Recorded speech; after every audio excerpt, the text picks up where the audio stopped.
This is the Dr. Paul Show, a woman's personal guide to understanding men. And now, here's Dr. Paul. Hi, welcome to the Dr. Paul Show. This is Dr. Paul. We've got a treat for you tonight. Oh my, why do men and women drop 8 and 10s and go to 4s and 6s? What? What's that all about, Doc? Tell me about it. It's come to my attention over the past several months that a lot of these people out there emailing to me, men and women both, I'd say since the beginning of the year, saying, well, Doc, I'm consider myself an 8 to a 10, say a woman, and I was going with this guy for a couple of years, and suddenly he kind of backs off and stops seeing me. I find out later that he's going with someone who may be, and I'm using numbers now to make things simple, someone who is more middle looking in their appearance, maybe a 4 to a 6. Why does that happen? Why do they do that to me? Not only the women, but the men too. Well, this is not an easy question, not an easy answer, but let's go. It's not about you. It's about them. So don't blame yourself. There's a comfort zone that both men and women have where they feel more secure. Let me explain. Now, if you're the victim of this or have ever been the victim of this, here's what you need to know. Men go with a woman for a couple of years. They feel, hey, wow, I have an ego rush here. I'm with this beautiful woman. She's a 9 or a 10 or an 8, whatever, and I feel great. Now, he notices that men look at her. So he's not really self-confident, so he says, I'm concerned about this. In his mind, psychologically, he's saying, I'm really not comfortable with this. This woman's really attractive, and it's outside my comfort level. He goes on, and he continues, regardless of how that woman feels about him, he continues having this feeling, this gnawing sensation that this is not exactly working out for him, but it probably is. So what he does is he feels, I want to have somebody more in my comfort level. Somebody that, if I'm with her, I don't have to worry about somebody, hitting on her or her cheating on me. I'll feel more comfortable with that, and they back off. Now, the ironic thing here is this. He says, and this could be a male or a female, I'm going to go to the female side of it too, but he's got this attractive woman, and he's really on this ego trip, but he feels uncomfortable because he doesn't feel deserving. I don't deserve this woman. I feel uncomfortable. I'm not of my comfort level. I'm going to go find somebody who's a 4, 5, or 6, maybe a little overweight or a lot of overweight, and I'm not going to be concerned about somebody hitting on her. So what happens? What happens is that he goes into a mental spasm and finds a woman within his quote-unquote comfort zone. What he doesn't know is this. That woman in his comfort zone may feel less attractive. So what does she try to do to make herself more attractive? You guessed it. She wants to be out there flirting. She wants to be out there reassuring herself that men really do like her. Okay? So he's kind of out of the frying pan into the fire. Now, this is exactly what happens. I know it sounds phenomenal. I know it sounds amazing. It happens all the time. Why would a beautiful woman be with a man, and then the man says, I don't believe I can handle this anymore. I don't have the security for it. I don't have the mindset for it. And he's out of there. Now let's go to the women. Here's a woman with, and a recent study that I read was truly amazing. It said, not only do these women want men to not be at that 10 level, they want them to be a little punchy. They want them to, hit the beer and the pizza and be a little broad around the center, because they don't want to lose him to any conniving female, or even say to themselves, I really don't feel good about this guy. If I marry this guy, he may fool around on me. It'll break my heart. I don't want that to happen. So I'm going to go down and see somebody who's more in that comfort level zone that I like. Same thing. Very same thing. Same concept. So when someone is with a beautiful woman or a good-looking guy, they may be happy with that. They may be able to handle it. But if they're insecure, afraid, and it's fear, they're going to change their perspective and go into an area where they feel more comfortable. I've had guys tell me, well, I feel better with a woman who's a little bit overweight than guys won't hit on her. Well, they're going to hit on her anyway, whether she is or isn't. They're fooling themselves. This woman is so attractive and she's appealing and other guys are going to be attracted to her, and I don't feel comfortable with that. I'm going to be nervous all my life. If I marry this woman, I'm always going to be looking over my shoulder, looking behind her back. I don't know what's going on. And it's one of these things that becomes obsessive with them. So it is not the fault of the attractive woman. Ironically, that attractive woman may not have an interest in any other guy. That may be the person she loves. She loves him because she loves him, not because of the way he looks. But the guy that may not look that great says, wow, how can she love me? I don't look that great, or I'm not that sharp, or whatever. But whoever believes that doesn't believe in himself. Same thing is true of the woman. So what I'm telling you is this. It is not your fault. It is the fault of the other who lacks self-confidence to be able to handle an attractive woman or an attractive man. It's heartbreaking. And I know when these women email to me, especially women, and they say, Dr. Paul, why, oh, why would they do this to me? What am I doing wrong? What have I done to cause this person to leave me? You have done nothing. You have not done one thing to cause this person to leave you, except that you're a beautiful woman and they can't handle it. Maybe you've gone with them a year, 2 years, maybe 3 years. Usually break point is about 2.5 years. 2 years is what I find to be about par. 18 months to 2 years, they kind of find themselves, and their buddies aren't helping them. It's another one. They'll say, well, I don't know, George, maybe you ought to, she's pretty hot. I mean, you guys are going to be hitting on her all the time. You sure you want to go? You sure you want to be with that one? And what happens? They start questioning themselves. That seed has been planted. It's just like in Othello, Shakespeare's play, Honest Iago. He plants that seed. Is she telling you the truth? That little seed starts growing within their minds. That's what a mentalist does. Plants that question, and then it starts growing. And they thrive, and it gets bigger. It's something they obsess about. So that's what this man is doing.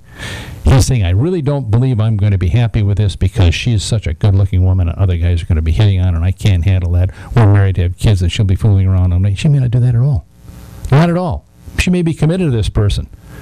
Oftentimes you'll find a very attractive person makes that selection because they can. Why did they select you? Because they love you. That's why they selected you. Guess what? They can choose anyone they want. So it's not about the attractive woman or the attractive man. It's about the person who cannot handle that attractiveness. Bill has a comment. Hey, Bill. Is it about what you were saying before? I feel for you? Yes. That means that I'm looking at you and I'm not identifying myself with that. We're going to go to a break. We'll be right back after these messages, and we're going to call some things out that are even going to be more interesting for you.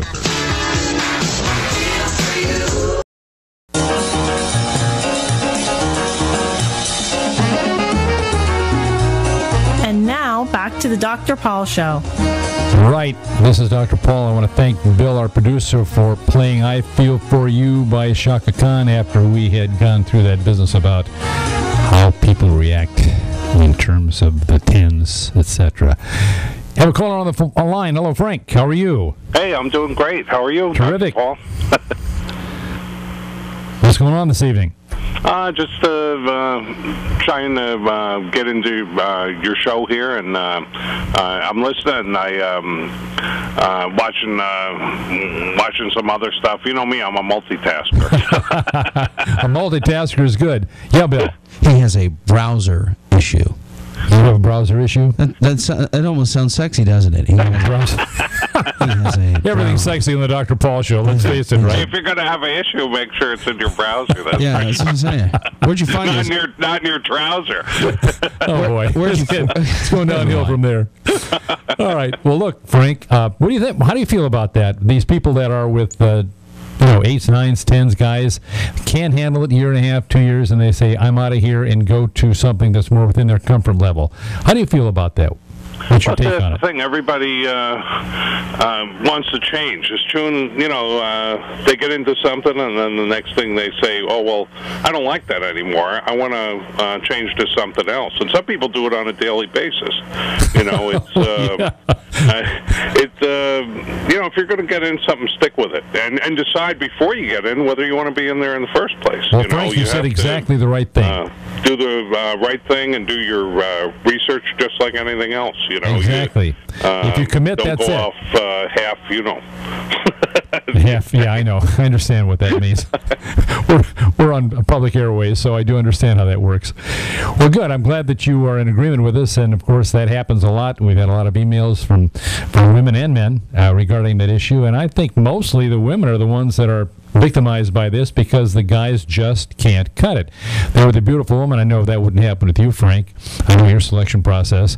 And then they can't handle it, and they feel insecure. They say, well, I want somebody that's more, within my comfort zone, and they're gone, and the person that they leave is brokenhearted, and rightly so. I agree. You got to. Sometimes getting what you want is the worst thing that can happen. There's a real positive attitude. Be careful what you ask for; you might get it, right? Before you get it, because once you've got it, you may not be able to get rid of it. What did Colin Powell say? A lot of bases. When you break it, you bought it, right? That's right. That's exactly what Colin Powell said. We know that one for sure. All right, we got another caller on the line, and we'll look forward to talking to that individual right now. Frank, thank you for calling. Have a great night. I enjoyed talking with you. No, I'm just putting... Our pleasure indeed. Take care. Take care now. Bye-bye. I'm just putting up a message there for you. I said after you finish with Frank, don't forget to pump your numbers. Toll free, 1-866-826-1340, or local number, 727-441-3000. Well, you do that, Bill. I just did it right now. How you like that? Appreciate that. You notice I wrote pump in there. I heard that. Right. Always prime the pump. Works out. Well, I think that pretty well covers it for this, but I really sincerely want you to know that it's a sad thing to do to someone. If you, as Frank said up front, you better know what you want, do your research. If you feel that you're not going to be comfortable with this person, don't break their heart. Don't make them miserable. It's not fair. If you bite off more than you can chew, you don't need it. You love this woman, she's an 8, 9, 10, and you hang in there with it, and you say, look, for better or worse, I'm here with you, and let her know how you feel. That helps a lot. You tell her, say, look, I've got to say her name is whatever. I want you to know something. I'm feeling insecure because you're really attractive. I see a lot of men paying attention to you. And what she probably will say is, do you see me paying attention to them? And they'll say, well, not really, but one day you might. Well, look, I haven't, and I'm not going to. I love you, and that's the end of it. So get over it.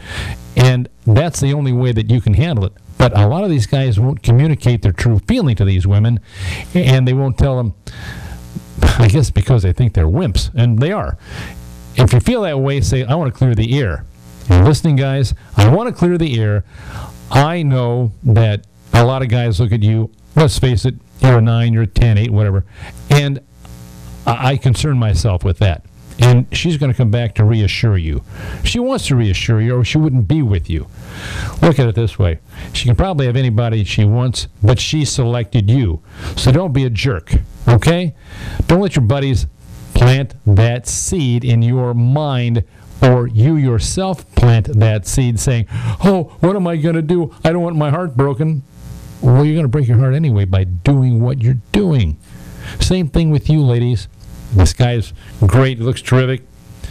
I remember All right, I'll share something with you. I remember a woman telling me, the trouble with you, Dr. Paul, is we're both in love with the same man. That made sense. You like that, Bill? We're both in love with the same man, right? I don't know if I don't know if I'll be in love with the same man if I'm a man. The fact is that she's saying, you love yourself and so do I. But you know, the funny thing is, you have to love yourself in order to love someone else. You have to be able to relate. She said that in a kidding way. In fact, that woman was insecure, and I helped her to return to a reality that she hadn't had in the past. Yeah, obviously had issues, and I knew her as an acquaintance, and she said that because she wanted to go further and didn't. The point is, you've got to be upfront with people. If you feel at all some anxiety about being with a beautiful person, male or female, that you're not able to cut it, that you can't handle it, you're going to wind up hurting yourself and the other person. Okay, I covered that. If there are any questions, please email me. You can email me at doc@askdrpaul.com and ask the questions. We have a ton of emails, and we're going to get to them. And I apologize for not having gotten to all of these before. Most of them we will get to. If we don't get to them tonight, we'll get to them upcoming. Here's one. Hello, Dr. Paul. I love these, by the way. I reviewed some of them. I didn't see them all. Hello, Dr. Paul. We need a comment from you. We all see your YouTube vids and use the advice a lot. Now, here is our problem, and you have talked about it before. I say we as a group of business majors at IU, and I think it could be Illinois University or Indiana University or Idaho University, she doesn't say. Let's just say IU. And we just can't find suitable men. If it weren't so awful, it would be funny. 7 of us have all had the same things happen. So what I'm hearing here is a group of 7 women have an issue with guys they're going to school with. These are guys that are students. If you're doing great and successful, they just seem to be turned off. The only way some of us seem to get somewhere is to be really assertive. I know you said that women need to be more assertive now, but how assertive? As assertive as it takes to get results. Let me say this. A lot of these guys have never been in the military. At one point in time, everybody had to be in the military from age 18, at least 6 months, 2 years, and they had a 6-year military obligation. So they had to be there. They had to mature up a little bit before they got to college. That was the point. She says, you are right. These guys all get macho around other guys and expect us to go with them, but they just don't get it. Okay, I understand that. They just don't get it. One of us is going with a man in his late 40s, and he has it all. Tell us what you think, Dr. Paul. Disappointed ladies. Well, I'm sure you'll know Dr. Tuffle is going to tell you what he thinks, right? You can depend on that. I think that you need to be assertive, and that's where you're getting some success. Many of these guys have lived at home. They have gotten out of high school. They're now in college, and it's like, the gates are open, and they can do what they want to do, and they're macho guys to impress their buddies. They're not macho guys to impress you because they know, really, that's not going to impress you. So, I've seen it. You go to the parties and chug like the beer or whatever. At some point in time, especially if you're an upperclassman, say you're junior year or whatever, and these guys come in, and even sophomores, what you might want to find is somebody on campus that has been in the military, or a student that's more mature. And I understand what you're talking about. Here's a man in his late 40s, and he has it all. What's happening in our society is because of the divorce rate, there are so many women out there who have been raised by their mothers. They see their fathers every other weekend. They're children of divorce. So what they're looking for is a more stable, mature male for security in their lives. Thus, they go with older men. Is that a problem? Of course not. They're getting what they want. I don't make moral or value judgments. If that's what happens for you and it makes you feel good and it makes your life worthwhile, then do it. Better that than to be with somebody who's immature, can't get his act together, and is going to look to you to be their mothers. Oftentimes they'll do that. And women repel from that.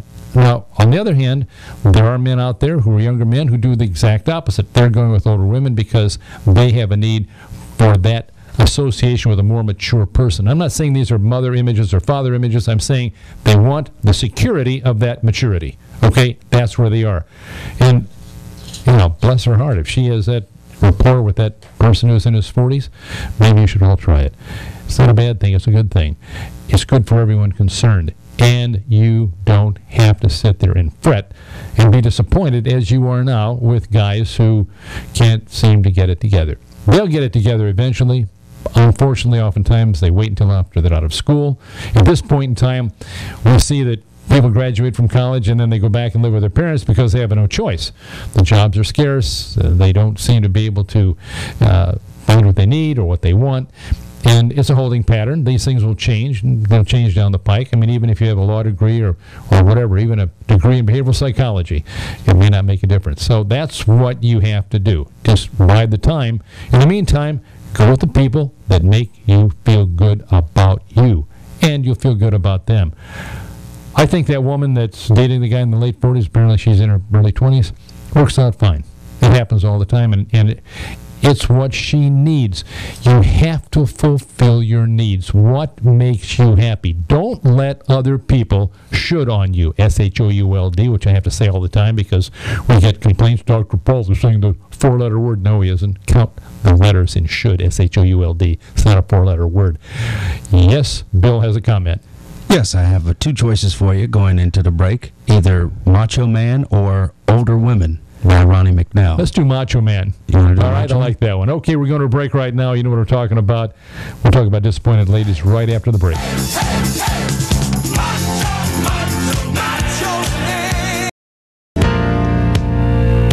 Older women are beautiful lovers. I said older women, they understand. Welcome back to the Dr. Paul's Show. I'm sending out special request to some girl who beeped at me earlier today. This is for you. If you'd like to be on the Dr. Paul Show, call toll-free 1-866-826-1340 or 727-441-3000. Once again, here's Dr. Paul. Thank you for that, Bill, and that might go for older men as well. Would you think? I think so. You're right on the money, sir. Absolutely. So disappointed ladies, don't be disappointed anymore. Go with that woman that's doing the thing with the guy, and I think you're going to be happy. You can't do the same thing forever. Remember, if you always do what you've always done, you'll always get what you always got. Right, Bill? Right on. Say that again? If you always do what you've always done, you'll always get what you always got. That's like rubber baby buggy bumpers. That's right. That'll work. Well, we had some more responses on our sociopath. Unbelievable. I can't believe how many responses we got on sociopaths. And by the way, if you are a sociopath, we know who you are. I never see those nasty emails that you send to me because my producer removes them. We're not going to read those. We're not going to read them on the air, and I don't see them anyway. So there you go. Here's one, a comment on, is your partner a sociopath? You're likely not a psychopath if you care about being one. They're normally very proud of their lack of feeling and ability to hurt others without feeling a thing.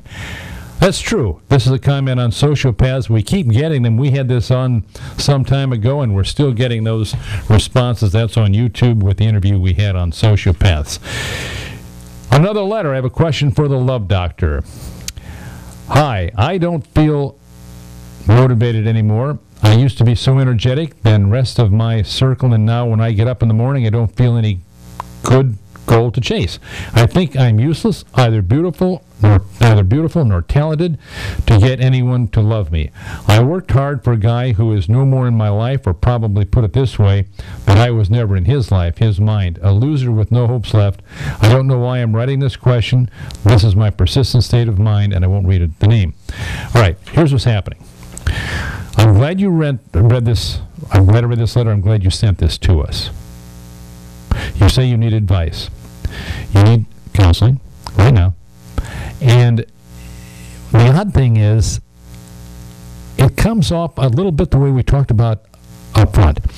Here's a guy that left you, and you were putting everything into it. You probably are beautiful. You probably are talented. And you probably will have people who love you. But number one, you have to love yourself, and that's difficult to do, especially when you're in this traumatic situation. I understand this. I get emails like this all the time. You may need medication. You do need counseling, and it's time for you to open up the door. The best way to do that, and I tell this to people all the time. In fact, I had a woman respond to me by email in the Tampa Bay area. She heard what I said. She had been hurt very deeply by a divorce. It was a terrible, terrible experience, and she decided to do charity work for children who had cancer in All Children's Hospital. She was grateful to me for having made that recommendation. And you know something? It's exactly what she needed. The best way to help yourself in a case like this is to help others. Go to a retirement home and help.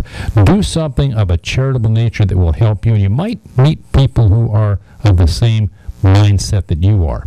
This is important. Right now, you need to believe in you. I believe in you. And you know something? You would not have written this letter to Dr. Paul unless you had hope. You do have hope. Dr. Tough Love will tell you where it is, and I will. I will not mince words. You need counseling. You need to do something for others to get outside of yourself. Failure to do that will not make you feel any better. So my suggestion to you is to get outside of yourself and do something for others, especially kids that have cancer. That's a good thing to make you feel pretty good about you. You didn't have cancer when you were a kid, and here are these children, chemotherapy, hair gone, suffering, and suddenly your problems don't seem that important. And besides that, you might meet somebody over there that you like, and they like you. Because guess what? You are able to be loved. You know why? Because you were loved once. Yeah, people are going to love you. I love you already. See? Isn't it easy? No problem. Please do that. Do that for you. And do it for people who are in need of having help. All right? Thank you again for writing this. This is not just for you. It's for others out there who feel this way. And I feel your pain, and I mean that. I know what it's like. I've been there, done that often. And I've felt other people's pain who shared with me, sobbing. I understand that. On the phone, in letters, and you can tell that they're sobbing when they email. Sad. But it's not the end. It's only the beginning. For every door that closes, another one opens. Please believe that. It does happen. Trust me. It does happen. Okay? All right. Thank you. Appreciate that letter. Okay, we have another one. I need advice from the Love Doctor. Hi, Dr. Paul. I really enjoy your advice on YouTube. They go down to the point. My question, I haven't seen this one before. My question for you, I lost my husband a year ago after 20 years of marriage. I loved him dearly, and we were happy together. At this point, I would like to find a nice man to fill this emptiness I have inside. I am objectively not pretty, although I have a very nice figure and am smart too. Nothing wrong with that. That's a good combination. How do you know you're not pretty? Did you take a pretty test? I didn't give you a pretty test. You're not pretty until Dr. Paul says you're not pretty, okay? You got that? If Dr. Paul says you're not pretty, you're not pretty. Right now, you're pretty, so that's it. I'll make that choice, not you. I get responses on this all the time. Well, how do you know I'm pretty? Because you had the good sense to write to Dr. Paul. We're going to stop right at the moment here and have a lady calling in from Orlando. Shyla. Hello, Shyla. This is Dr. Paul. You're on the air. Yes. Hi, Dr. Paul. I have a very interesting question. Hi. I'm looking forward to hearing it. I am a single woman, and I'm considered pretty and smart and intelligent and independent. And I have a whole bunch of shy men chasing me. Shy men are chasing you? Okay. Yeah. And initially I ignored them, and because I don't find them attractive. So I kind of ignored them for several weeks, several months, most of the time in the gym. And it kind of gets to a point where it is irritating because you see them every day, they're around you all the time. And finally I just said, okay, he's been chasing me for 3 months. let me go say hi to him or talk to him or something. And when I make the initiative to go and talk to that person, he just runs away, or he just says he's not interested in me, or he's dating somebody else. And this has happened several times. And my question is, if they are dating somebody, and I can tell they are shy because they never make eye contact with me, so there is something wrong. What is wrong with men? And all these men are in their 40s, late 40s, early 50s. Wow. So my question is, what is wrong with men? Well, let's go back to you for a moment. Okay. You said, and I heard clearly, you're saying that they're interested in you. Are you Yes. interested in them? No, in the beginning, because for me, if I don't have a connection with that person, I don't fall for looks. I don't fall for somebody's great figure or body. I need to have an intellectual connection with that person. Mm-hmm. And for that, I need to have a communication somewhere. If you don't open your mouth and speak, there is no way I will go out with you. It's as simple as that. That's understandable. Yeah, I think you've made a very valid point. Maybe it would be a good idea to change your venue. I heard you say you go to the gym. Is that correct? Yes, And this is and it happened everywhere, and it is like my girlfriends are jealous because they just feel that everywhere I go, all the men are, after me and not after them, and I'm like, I don't know what I'm doing, but I can help you. All I can say is, here is my friend, look at her. Well, you're doing the right thing. And I'll tell you why you're doing the right thing, because you're going to meet someone who is strong, who is self-confident, who says, hey, wait a minute, I'm going to pursue this woman, and I'm going to keep eye contact with her, and I'm going to tell her how I feel. You sound like you're very strong. Do you recognize yourself as being strong? Yes. Are you European? No, I'm Indian. Okay, all right. Were you in the UK at all, or? No, I was raised in Asia, so right. but I'm a very smart person. So, I understand that. My friends, my male friends in college, they said that I'm very intimidating because Right. I have a combination. I mean, that's their opinion, because I have asked several of my friends, what is it? What is wrong with me? Or Nothing. is it wrong with me, or something No. I'm doing wrong? No, And they nothing's- say I have been told by several men, several age groups, several nationalities, that I'm very intimidating because I have a combination of personality, looks, and intelligence. And what's now wrong my with that? question is, am I going to be single for the rest of my No, life, or no. is there a man out for me? No, I think you need to stay right within the boundaries where you are. If you're Okay. attractive, you're assertive, you're intelligent, and that's how it is. If someone likes it, fine. If they don't like it, you don't need them anyway. You'll never be happy with them. You need a strong man, a man who looks. And another thing, you're not looking for somebody to be anything other than a team player with you. Am I right? Yes. See, my background is European. I was born in the States, spent a lot of time there, and first language was not English. So the bottom line is, I understand that you're looking for men who are going to be their own person. Am I right? Yes, I want a man who has a job and who has his own life. Right. I don't want a man who is so shy or a social misfit clinging on to me and driving me crazy. Well, just because they're shy, as you know, doesn't mean they're a social misfit. Yes, you are strong. You have a great sense of humor, too, don't you? Well, I believe, Sheila, Now that, you know why they're intimidated. well, yeah, I know that the men you've met are intimidated, but not all men are intimidated. When you find someone who is his own man and is secure and intelligent and capable, by the way, what organizations are you in? Professional again? organizations or whatever? Are you a member of any professional organizations? Mensa, I'm whatever? an engineer. Engineer, okay. Are you in Mensa? I'm in NASA. Mensa, M-E-N-S-A? The High No. IQ Society? No. Well, maybe you qualify for that. You sound like you might. Get into it, because the people you meet there are highly intelligent. They're not going to, believe me, they're not going to be intimidated, except if you can't play 3-level chess, but I don't do that anyway. So this is one organization. Go to some professional organizations. Oftentimes you'll find there are charitable organizations that have singles groups. You're probably, what I'm guessing, late 30s, early 40s. You don't have to comment on that, but I'm guessing that because of the type of men that are following you, maybe mid-30s, I don't know. And again, you haven't indicated in any way that you may or may not be, but you're telling me that the men that are attracted to you, going for you. So don't let anybody come on to you that also is doing it for their own agenda.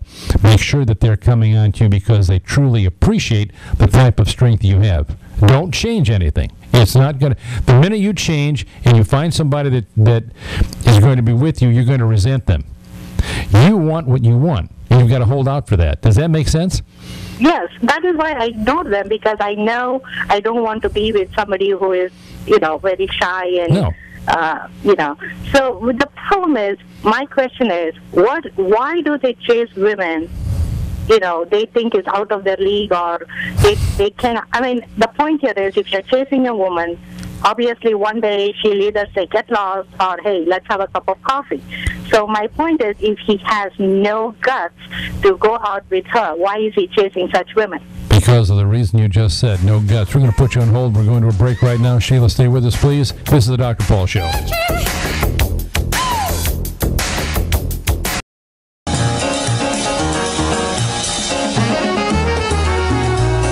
And now, back to the Dr. Paul Show. Back with Dr. Paul and Ron with Sheila. We're going to be continuing this with you. And thank you, Bill, for putting on Michael Jackson's The Way You Make Me Feel. Sheila, you still there? Yes. All right, good. Let's wrap this up. We're coming up to the top of the hour, and I want to tell you that you have done a super job in evaluating yourself. And first of all, as I believe it was one of our fine philosophers from Greek said, know thyself, right? Yes. You know yourself, don't you? Yes, I do. And the important thing, and I'm letting you know my doctorate's in behavioral psychology, it's important to know what you want. But you very accurately know what you don't want. And I tell people repeatedly, remember to be aware of what you don't want. And you've made that quite clear. As a matter of fact, communicate that to someone that is pursuing you and tell them what you don't want. And if they can handle it after that, fine. If not, you didn't need them anyway, right? My question is, I don't even get an opportunity to talk to that person, because every time I look at him, he just looks at his toes. I try to make an eye contact or say hello, and immediately the person looks at his toes or runs away. He looks at his shoes? Is that what you're saying? Oh, my. All right. Well, maybe, as I said, you need to change your venue. Have I been helpful to you at all? Yes. I mean, at least, I was doing right, so I had a question in my head. Was I doing something wrong? No, or you just haven't met the right exactly people. The same person, because I have worked very hard to be the person I am today. So I am not going back to, what I was 20 years ago. Good. Excellent. That's fine. You're doing the right thing, and I believe in that. The minute you change is the minute you're going to meet the right person, and they don't want to have the person you're going to change to. Besides, people don't change. You are what you are. Continue doing what you're doing. Continuing to listen to the Dr. Paul Show. I deeply appreciate your question, and thank you for calling.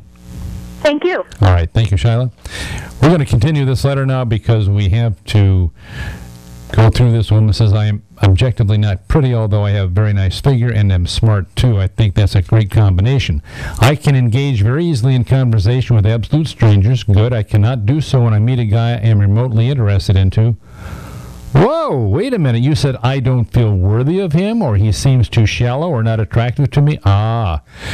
It's a two-edged sword here. I don't feel worthy of him, or he seems too shallow or not attractive to me. What can I do to feel more confident? Thank you in advance for your answer. All right, look. I like the fact that you are selective, because you're saying he seems too shallow or not attractive to me. Good. Back off from those people. Don't settle for what you don't want. Be careful what you settle for. You may get it. Now let's go back on this a little bit. I don't feel worthy of him? Why not? What does he, walk on the water? What makes him make you feel not worthy of him? Look, We all came into the world the same way. We're all going out the same way. So what's the not worthy? That's absolute nonsense. I want you every day, and this is going to sound a little bit on the ego-enhancing side. I want you to look in a mirror every day, and I want you to look at that mirror and say your name. I'm not going to say your name here. Susie. Let's say your name is Susie. Her name is not Susie. Susie, you're the greatest. Susie, you're the greatest. Susie, you're the greatest. And kiss that mirror. Kiss your face in that mirror every day. You are worthy. Dr. Tough Love says so. You are worthy. I know that may sound extreme, but believe me, it works. I have counseled with people. I've seen people turn themselves around. I don't want to hear, I'm not pretty, I'm not worthy. Get those negative thoughts out of your mind. Put them in a bag, throw them over the bridge in the river. They're done. They're gone. You are pretty. You are worthy. And you did say, yeah, I'm smart and I've got a great figure. Nothing wrong with that. So put some lipstick on. Big deal. Make you feel better? Put a different shade on. Make you feel even better. I mean, it's so shallow. It's just like I feel so sorry for these women who get implants. When Miss USA was on, there shouldn't be implants in Miss USA. We want natural beauty. What it doesn't make sense to me. It doesn't get it. So don't do things that you think are going to enhance your beauty. You're beautiful anyway. You're beautiful within and you're beautiful without. Okay, that's how it is. I want you to get that self-confidence, and I'm letting you know, and this sounds absurd maybe to you, but it's not absurd. Go to the mirror in the morning, every morning you wake up, and I mean right when you got out of bed, like, whoa, your hair is all over. You know how it works. Looks like you comb your hair with an egg beater, And you look at that mirror, and you look at yourself, and you kiss the mirror after you say, Susie, I'm the greatest, Susie, I'm the greatest, Susie, I'm the greatest, and you kiss the mirror every day. Guess what? After about a week of this, you're going to say, hey, Susie's the greatest. It works, it works, it works. We did this in so many cases to turn people into, you are what you are. I know that you have this ability because you've already said, I have a great figure and I'm smart. What more do you need? What more do you need? And besides that, you're selective with men. I like that. Don't just go for anything, and because it's there, it breathes. What good is that? It's a warm body. It breathes, so therefore I like him? No, of course not. Good. I think you're doing the right thing. What can I do to feel more confident? Just what I said. And you're welcome. You said thank you in advance, and you're welcome. Have a nice life. Let me know how that works out for you. Well, we've had a pretty good night of it, and we have a few other things here that we might just touch on. Again, something on the sociopath. Please help us. That's exactly the story a woman and her child are involved in at the moment. Magnetic sociopath is a serial abuser of women who keeps torturing women and their kids one after one. Please give advice how to fight that. Go to counseling. Go to your local I'd say sociologist in your area, maybe some social worker with the city, whatever, where you are, and explain this, because as you said, this person's a serial sociopath and taking advantage and abusing. Don't need that. Your kids don't either. As always, this is Dr. Paul. In all cases, may your fantasies of today be your realities of tomorrow.